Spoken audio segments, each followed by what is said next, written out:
Hello friends, आप लोगों का इस नए वीडियो में स्वागत है। आज के हम अपने वीडियो में, जैसा मैंने बताया था, आज हम लोग इनवॉइस प्राइस के बारे में पढ़ने वाले हैं। ठीक है, तो हम लोग स्टार्ट करते हैं अपना लेक्चर। ओके, इनवॉइस प्राइस के बारे में बताने से पहले मैं आप लोगों को बता दूं कि जो कंसाइनर होता है वो गुड्स दो प्राइस पे सेंड करता है। ठीक है, जो कंसाइनर होता है नॉर्मली जो गुड्स होता है वो दो प्राइस पे सेंड करता है, एक होता है कॉस्ट और एक होता है इनवॉइस। ओके, तो कॉस्ट के बारे में तो हम इससे पहले की वीडियोस में पढ़ चुके हैं कि कॉस्ट का कैलकुलेशन कैसे करना होता है, उसकी एंट्रीज कैसे करनी होती है। ठीक है, अब हमारा जो नेक्स्ट टॉपिक है वो क्या है, इनवॉइस प्राइस है। तो इनवॉइस प्राइस क्या होता है वो समझाने के लिए मैं एक छोटा सा एग्जांपल देता हूँ, छोटी सी बात बताता हूँ। देखो, जो कंसाइनमेंट का बिजनेस है वो एक्चुअल में क्या है कि हम किसी दूर जगह पे, यानी कि मतलब डिस्टेंस प्लेस पे हम क्या करते हैं कि किसी पर्सन को अपॉइंट करते हैं ताकि वो हमारे द्वारा जो गुड्स हमने इसको सेंड किया हुआ है उस गुड्स को सेल करे और जो प्रॉफिट होगा वो हमें दे, प्लस अपना कमीशन ले ले। ठीक है, मेन बिजनेस ये है कंसाइनमेंट का। तो अब इसमें क्या होता है, एक सिंपल सी बात समझो। अगर मान लो सामने वाला जो है उसे ऐसा लगने लगे कि भाई इस बिजनेस में मैं अच्छा कर रहा हूं, अगर तो मैं खुद का क्यों नहीं स्टार्ट कर दूं, उसके माइंड में ही आ जाएगा, तो वो अपना खुद वही प्रोडक्ट सेल करना स्टार्ट कर सकता है। तो जो कंसाइनर होगा उसका तो लॉस हुआ कि नहीं, उसका जो कहते हैं ना एक कंसाइनमेंट का बिजनेस था वो धीरे धीरे क्या हो जाएगा, बंद हो जाएगा। तो इससे बेटर है वो लोग क्या तरीका अपनाते हैं, इनवॉइस प्राइस का। इनवॉइस प्राइस मतलब क्या होता है कि जो हमारा कॉस्ट है उस पर प्राइस ऐड करके वो लोग गुड्स सेंड करते हैं। मतलब क्या है, अगर मैं आपको बताना चाहूं तो देखो इसका डेफिनेशन क्या लिख सकते हैं हम लोग। इनवॉइस प्राइस का सिंपल सा मतलब क्या होगा, देखो, invoice price means when goods are sent by the consignor at a price higher than cost price. मतलब क्या है कि जब कंसाइनर हमारा जो कॉस्ट प्राइस होता है उससे ज्यादा प्राइस पे अगर गुड्स सेंड करता है तो उसको हम लोग क्या बोलते हैं, इनवॉइस प्राइस बोलते हैं। और इनवॉइस प्राइस का एक्चुअल मतलब क्या होता है, कॉस्ट प्लस प्रॉफिट, जिसको टेक्निकल लैंग्वेज में हम लोडिंग भी बोलते हैं और हमारे नॉर्मल लैंग्वेज में हम लोग प्रॉफिट बोल सकते हैं। ठीक है, तो वो ऐसा क्यों करता है कि देखो, अगर उसने एक्स्ट्रा प्राइस ऐड करके सेंड किया हुआ है तो जो हमारा कंसाइनी होगा वो जब वो गुड सेल करेगा तो उससे जो प्रॉफिट होने वाला है वो डिफरेंस क्या होगा, उससे तो कम दिखेगा, बट हमें क्या होगा, वो एक्चुअल में जो प्रॉफिट होगा वो तो ज्यादा होगा ना। ठीक है, तो मैं एक छोटा सा एग्जांपल आपको देके समझाता हूं मैं। देखो, इसका जो एंट्रीज करते हैं वो भी आपको इसी के साथ समझ में आ जाएगा। ओके, तो हमारा ये कंसाइनमेंट अकाउंट है। ओके, हम लोग क्या करते हैं, जब गुड्स सेंड करते हैं तो हम लोग यहां पर लिखते हैं, राइट। तो मैं यहां पे क्या लिखते हैं हम लोग, goods sent on consignment, right. अब एज्यूम करता हूं मैं यहां पे हमारी जो गुड्स की प्राइस थी वो थी 1 लाख रुपीस थी। ठीक है, क्या थी हमारी कॉस्ट प्राइस, और इसकी इनवॉइस प्राइस थी वो थी 1,20,000। ओके, तो यहां पे मैं क्या लिख दूंगा, 1,20,000। यानी कि जब कंसाइनमेंट अकाउंट होता है हम लोग जैसे एंट्रीज करते थे वैसे ही करते हैं, बस डिफरेंस क्या होता है, यहां पे हम कॉस्ट प्लस प्रॉफिट दोनों साथ में दिखाते हैं। आया समझ में, 1,20,000 का है। अब एज्यूम करो कि जो सामने वाला है यानी हमारा जो कंसाइनी है उसने इस गुड्स को सेल किया 1,50,000 में। तो यहां पे मैं लिख देता हूं बाय कंसाइनी अकाउंट। ठीक है, उसने कितने में सेल किया, 1,50,000 में। तो यहां पे जो डिफरेंस होगा वो देखो कितना दिख रहा है, सिर्फ 30,000 का दिख रहा है। पता चल रहा है कितना दिख रहा है, सिर्फ 30,000 का, बट एक्चुअल में हमारा प्रॉफिट देखो कितना है। हमारा कॉस्ट तो 1 लाख रुपीस का है ना, कॉस्ट कितना 1 लाख रुपीस का है और उसने सेल कितना किया 150 में, तो प्रॉफिट हमारा कितना दिखना चाहिए, 50 दिखना चाहिए, बट ये कितना दिख रहा है, 30,000 दिख रहा है। क्यों, क्योंकि हम लोगों ने क्या किया, ये जो गुड्स था हमारा वो हमने कॉस्ट से ज्यादा प्राइस में सेंड किया हुआ है और इसकी जो प्राइस हमने ज्यादा दिखा है उसकी इफेक्ट को खत्म नहीं किया। तो उसकी इफेक्ट को हम क्या करते हैं, खत्म भी करते हैं। मतलब क्या कहते हैं, कैंसिल करने के लिए अपोजिट साइड में वो इफेक्ट दिखा देते हैं। मतलब क्या करोगे कि जो यहाँ पे कॉस्ट प्लस प्रॉफिट दिखाया है, एंट्री यहाँ पे इसकी 120 की होगी और जो सेकेंड एंट्री होगी यहाँ पे क्या लिख दोगे, by goods sent on consignment, bracket में क्या दिखा दोगे, प्रॉफिट या लोडिंग, जैसा मैंने बोला प्रॉफिट या लोडिंग दिखा सकते हो उसको। ओके, तो ये लोडिंग कितना आ जाएगा हमारा 20,000। ओके, मैं यहां पे कट करके यहां पे लिख देता हूं ये 1,50,000। ओके, तो देखो 150 प्लस 20 170 हो गया, 120 माइनस करोगे, एक्चुअल जो प्रॉफिट है वो हमारा अब दिख रहा है 50,000 का, लेकिन जो सामने वाला है, सामने वाला कौन, कंसाइनी, उसको क्या लगेगा कि प्रॉफिट तो इसको कितना हो रहा है 30,000 का ही हो रहा है, क्योंकि हम लोगों ने उसे गुड्स किससे सेंड किया हुआ है, कोस्ट प्लस प्रॉफिट, यानी कि इनवॉइस पे सेंड किया हुआ है। बात समझ में आया कि इनवॉइस प्राइस क्या होता है, क्लियर हुआ इतना। और एंट्रीज कैसे करते हैं वो एक बार फिर से देख लो इसकी।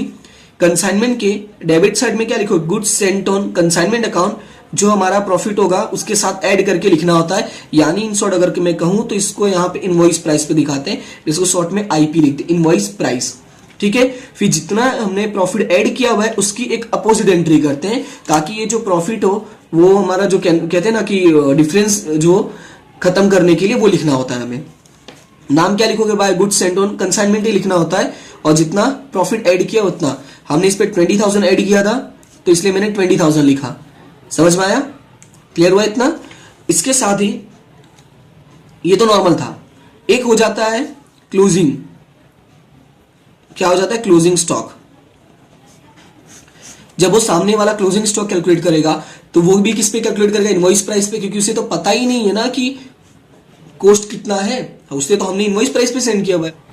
जब वो कैलकुलेट करेगा तो वो भी क्लोजिंग पे ही कैलकुलेट करेगा, तो वो क्या करेगा, उसकी एंट्री, हम लोग क्लोजिंग स्टॉक की एंट्री कैसे करते थे, यहां पे क्या लिखते थे, बाय कंसाइनमेंट स्टॉक, राइट, यहां पे अमाउंट दिखाते थे, लेकिन अब यहां पे जो अमाउंट होगा वो कैसे होगा, कॉस्ट प्लस प्रॉफिट। समझ में आया, क्योंकि ये हमारा इनवॉइस प्राइस वाला चल रहा है, तो अगर यहां पे भी कॉस्ट प्लस इनवॉइस होगा, सॉरी कॉस्ट प्लस प्रॉफिट होगा, तो मतलब यहां पर भी बात आ गई कि इसके जो डिफरेंस है उसको खत्म करने की, यानी इसका यहां पे एक अपोजिट एंट्री भी करोगे, और यहां पे क्या लिखोगे, to consignment stock reserve account. ठीक है, और जो हमारा प्रॉफिट होगा वो लिखोगे, क्या लिखोगे यहां पे, प्रॉफिट, यानी यहां पे कॉस्ट प्लस प्रॉफिट दोनों लिखोगे और यहां पे सिर्फ प्रॉफिट लिखोगे। समझ में आया, क्लियर हुआ इतना। तो इसमें जो एंट्रीज की चेंजेस होती हैं या इनवॉइस प्राइस में जो हमें एक्स्ट्रा करना पड़ता है वो हमें सिर्फ दो चीजें करनी होती है।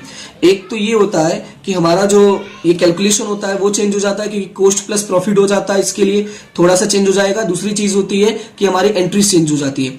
एंट्रीज में सिर्फ दो चेंजेस होती हैं, वो दो चेंजेस कौन सी है कि यहाँ पे जब लिखोगे तो इनवॉइस प्लस, यहाँ पे इनवॉइस प्राइस पे लिखोगे यानी कॉस्ट प्लस प्रॉफिट, और यहां पे जब लिखोगे तो चेंजेस करके यहां पे प्रॉफिट दिखाना पड़ेगा, तब जाके हमारा एक्चुअल डिफरेंस आ जाएगा। और क्लोजिंग स्टॉक जब लिखते हो तो क्लोजिंग स्टॉक की एंट्री हम लोग क्रेडिट साइड में करते हैं कंसाइनमेंट के, तो वहां पे भी कॉस्ट प्लस प्रॉफिट होगा, तो उसको कैंसिल करने के लिए हमें क्या करना होगा, यहाँ पे प्रॉफिट लिखना होगा।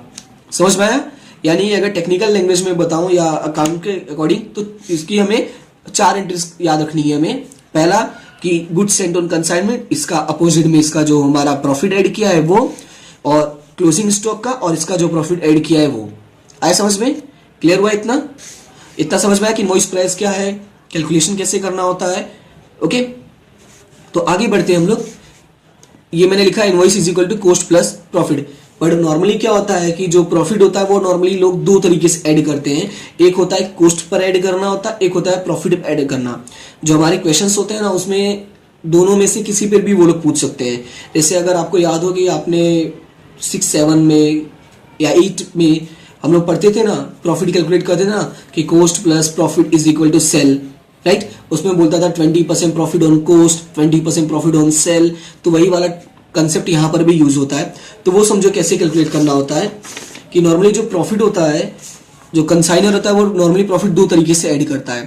तो वो दो तरीके कौन से, एक होता है कि वो कॉस्ट पर ऐड कर सकता है, ठीक है, एक हो सकता है वो इनवॉइस पर ऐड करें, ठीक है। अगर कॉस्ट पर ऐड करने की बात बोला है, ध्यान से देखना, अगर वो कॉस्ट पर ऐड करने की बात बोलता है, ठीक है, अगर कॉस्ट पर ऐड करने की बात बोलता है तो यहां पे क्या लिखोगे, एज्यूम कोस्ट 100 रुपीज, ठीक है, एज्यूम कोस्ट 100 रुपीज, और प्रॉफिट जो होगा वो इस पे ऐड कर दोगे। कितना, मैं एक एज्यूम करके चलता हूं 25%, ठीक है। कोस्ट पे प्रॉफिट ऐड कर दोगे तो ये हमारा आ जाएगा इनवॉइस प्राइस। ये कब करना होगा, जब बोले कि प्रॉफिट ऐड ऑन कोस्ट, ठीक है, प्रॉफिट कैलकुलेटेड ऑन कोस्ट, ठीक है। जब प्रॉफिट है ना कोस्ट पे कैलकुलेट करना होगा तो कोस्ट को एज्यूम करो, प्रॉफिट ऐड करो, ये हमारा इनवॉइस प्राइस आ गया, ठीक है। अगर यही बात इनवॉइस पर बोले तो इनवॉइस पे क्या एज्यूम करोगे, एज्यूम इनवॉइस प्राइस, ये कितना एज्यूम कर लोगे, सेम 100। यहां पे भी मैं एज्यूम करके चलता हूं कि 20% प्रॉफिट ऐड किया हुआ इनवॉइस प्राइस पे, ठीक है। लिख देता हूं मैं ताकि आपको क्लियर रहे, प्रॉफिट कैलकुलेटेड ऑन इनवॉइस। तो जब इनवॉइस पे होगा तो क्या एज्यूम करोगे, इनवॉइस प्राइस एज्यूम करोगे, फिर यहां पे क्या लिखोगे, माइनस प्रॉफिट कितना 25, तो ये हमारा क्या आ जाएगा, कोस्ट।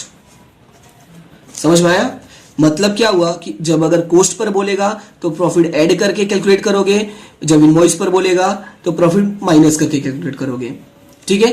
ये दो चीज क्लियर हुआ, आया समझ में। तो छोटा छोटा मैं ऐसे ही एग्जांपल बता देता हूं, जैसे कि एज्यूम करो कि 5000 का हमारा क्या है, कोस्ट है, क्या है हमारा कोस्ट है 5000 का। मैं बोलता हूं कि goods sent on cost by adding 20% profit, मतलब क्या है कि इस पे 20% प्रॉफिट ऐड करके उसने सेंड किया हुआ है। तो कैसे कैलकुलेट करोगे, 5000 प्लस 20%, क्योंकि मैंने क्या बोला था कोस्ट पर ही ऐड कर देना डायरेक्टली, तो 5000 का 20% कैलकुलेट कर दोगे तो कितना हो जाएगा, ये 6000 हो जाएगा, ठीक है।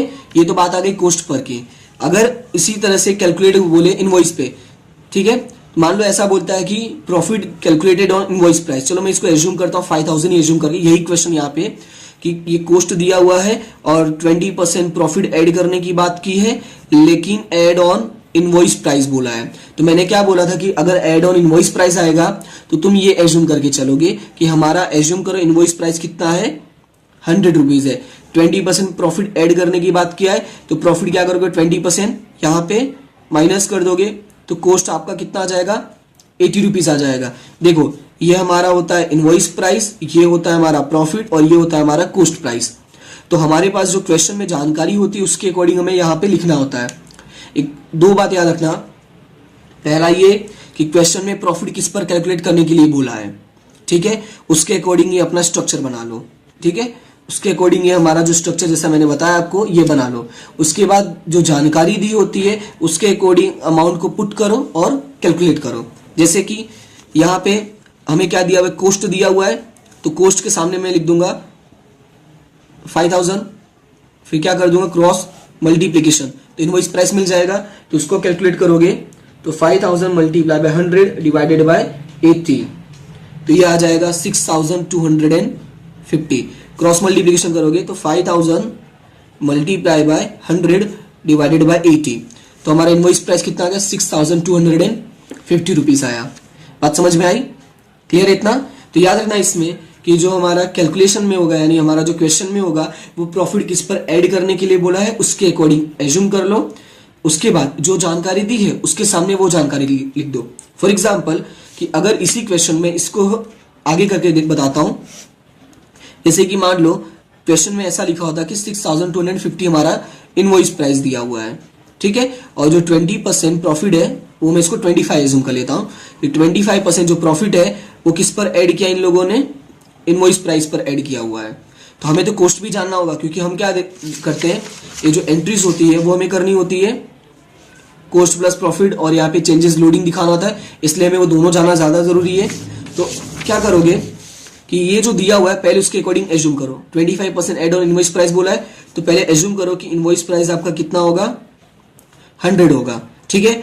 उसमें से प्रॉफिट माइनस करोगे कितना, 25, तो कॉस्ट कितना आ जाएगा हमारा 75, ठीक है। ये हमारा क्या आ गया, कॉस्ट आ गया। अब क्वेश्चन में देखा करो कि क्या दिया हुआ है, 6250, ये क्या दिया हुआ है, इनवॉइस प्राइस मैंने बोला, तो इनवॉइस के सामने लिख दो 6250 50, तो 75 के अकॉर्डिंग कितना, क्रॉस मल्टीप्लीकेशन कर दो,